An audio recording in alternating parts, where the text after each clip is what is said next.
दोस्तों नमस्कार। इस वीडियो में हम जानेंगे कि मानव संपदा से ऑनलाइन अवकाश जिस प्रकार अभी आवेदन और स्वीकृत हो रहे थे उसमें अब बदलाव किया गया है, जिसके द्वारा पूर्व में अवकाश के मध्य पड़ने वाले सार्वजनिक अवकाश को भी जोड़ दिया जाता था। उदाहरण के तौर पर यदि हमें इसी माह जून की 6 और 8 तारीख को अवकाश की आवश्यकता है और बीच में रविवार पड़ रहा है, यदि हम एक साथ 6 से 8 तक का अवकाश आवेदन करते हैं तो हमारा एक अवकाश रविवार को भी गिना जाता है। यानी कि हमें 2 अवकाश की जगह 3 अवकाश का आवेदन करना होता था। इसलिए इससे बचने के लिए शनिवार है तो उस दिन का अवकाश और सोमवार को भी अवकाश लेना है तो उस दिन का अवकाश अलग आवेदन करना होता था। कभी ऐसा भी होता है कि सर्वर डाउन होने से आवश्यक कार्य होने के बावजूद भी अवकाश प्रेषित नहीं होता है।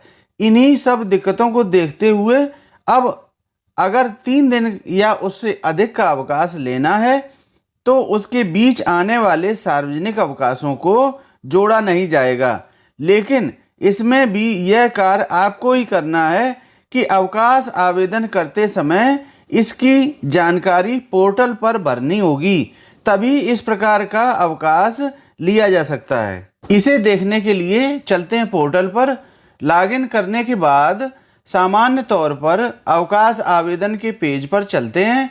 अब नंबर 2 में अवकाश का प्रकार यानी कि जो अवकाश आप लेना चाहते हैं उसे सेलेक्ट करेंगे।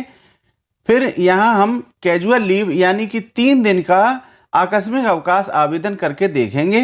नंबर 3 में कब से यानी दिनांक सेलेक्ट करनी है तो हम देखते हैं 6 जून यानी शनिवार है, उसको सेलेक्ट करेंगे। और नंबर 4 में कब तक यानी 8 जून 2026 दिन सोमवार है।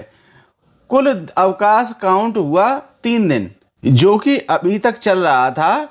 तभी जिसे शनिवार और सोमवार का अवकाश लेना होता था वह अलग अलग आवेदन करता था। अब यदि 2 दिन का अवकाश होता है तो प्रीफिक्स्ड और फिक्स्ड से काम चल जाता था।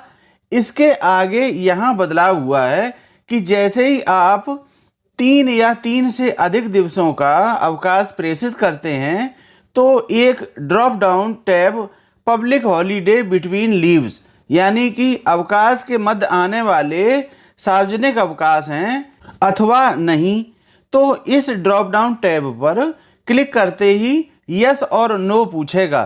तो आप यहाँ 7 को जैसे रविवार है तो हम यहाँ यस कर देंगे।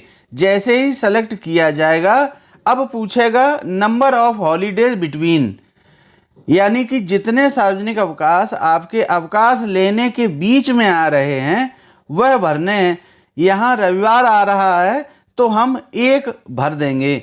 इसके बाद 8 नंबर में अवकाश का आधार और 9-10 भरते हुए नंबर 11 पर जो उचित हो अवकाश के आधार पर उसे अपलोड करते हुए सीधे सबमिट बटन पर क्लिक करना है। इस प्रकार आपका अवकाश आपके रिपोर्टिंग ऑफिसर के पास स्वीकृत हेतु पहुंच जाएगा और आपके द्वारा आवेदित शनिवार और सोमवार का अवकाश सार्वजनिक अवकाश रविवार को छोड़ते हुए स्वीकृत हो जाएगा। यानी कि जो अवकाश आपने 3 दिन का आवेदन किया था इस प्रक्रिया के द्वारा आपके अवकाश लेखा से 2 दिन का ही उपभोग होगा। ध्यान यह रखना है कि बिना सार्वजनिक अवकाशों की संख्या भरे यह सुविधा नहीं मिलेगी और रिपोर्टिंग ऑफिसर जो कि इस प्रकार के अवकाश को सावधानी पूर्वक ही स्वीकृत करें, क्योंकि सार्वजनिक अवकाश की वास्तविक स्थिति ही स्वीकार्य है। यह भी बताते चलें कि यह सुविधा केवल आकस्मिक अवकाश में ही मिली है। हमने मेडिकल लीव और अर्न लीव आवेदन करके भी देखा तो उसमें यह मान्य नहीं है। इस वीडियो में इतना ही। मिलते हैं अगले वीडियो में। यदि आप इस चैनल पर पहली बार हैं तो चैनल को सब्सक्राइब और वीडियो को लाइक अवश्य कर लें। हम इसी प्रकार की वीडियो आपके लिए लाते रहते हैं। धन्यवाद। हेलो मां साहब, नमस्कार।